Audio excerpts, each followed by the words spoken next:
बिस्मिल्लाहिर्रहमानिर्रहीम, अस्सलाम वालेकुम। जैसा कि आप देख रहे हैं पुराने खाने नया अंदाज फूड पॉइंट, उम्मीद करती हूँ कि आप सब खैरियत से होंगे।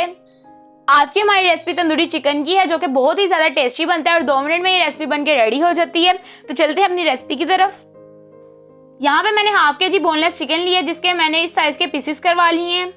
अब इसके अंदर जाएगा 1 चम्मच नमक का, 2 चम्मच हम इसके अंदर ऐड करेंगे धरा मिर्च, चिली फ्लेक। इसके बाद हम इसके अंदर 1 चम्मच लाल मिर्च पाउडर ऐड करेंगे, 1 चम्मच हम इसके अंदर सूखा धनिया पाउडर ऐड करेंगे और 2 चम्मच हम इसके अंदर कसूरी मेथी ऐड करेंगे। लास्ट में हम इसके अंदर अदरक लहसुन का पेस्ट ऐड करेंगे, जिसको हमने 1 चम्मच लेमन जूस में 10 से 15 मिनट पहले भिगो के रख दिया था। इससे चिकन की सारी स्मेल खत्म हो जाती है और टेस्ट भी बहुत अच्छा आता है। अब इन सारी चीजों को अच्छे तरीके से हम मिक्स कर लेंगे।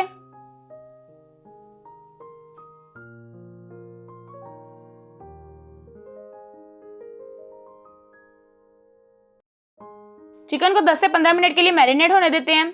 जैसे ही चिकन मैरिनेट हो जाएगा, हम पैन के अंदर कुकिंग ऑयल लेंगे। जैसे ही ऑयल थोड़ा सा गर्म होगा, हम चिकन के स्लाइसेस के अंदर ऐड कर देंगे और 10 मिनट हम इसकी एक साइड पे फ्राई करेंगे और जैसे ही 10 मिनट होंगे तो इसकी साइड चेंज करके दूसरी साइड से भी हम इसी तरह फ्राई कर लेंगे। तो 15 से 20 मिनट के अंदर हमारा चिकन बनके रेडी हो चुका है। अब इसके दरमियान में थोड़ी सी स्पेस बनाएंगे और यहाँ पर हम एक कोयला रखेंगे, जिसको हमने पहले से ही बहुत ज्यादा गर्म कर लिया था। इसके ऊपर 2 कतरे हम कुकिंग ऑयल के डालेंगे और इसको किसी ढक्कन की मदद से ढक के रख देंगे। 5 से 10 मिनट बाद देखिए कोयला ठंडा हो चुका है। अब हम इसको डिश आउट करते हैं। तो ये हमारे तंदूरी चिकन की फाइनल लुक है। खुशबू भी बहुत अच्छी आ रही है और ये देखने में भी बहुत अच्छा लग रहा है। तो छोटी सी रेसिपी आप ज़रूर ट्राई करें और इसके साथ मेरे चैनल को लाइक शेयर और सब्सक्राइब ज़रूर करें।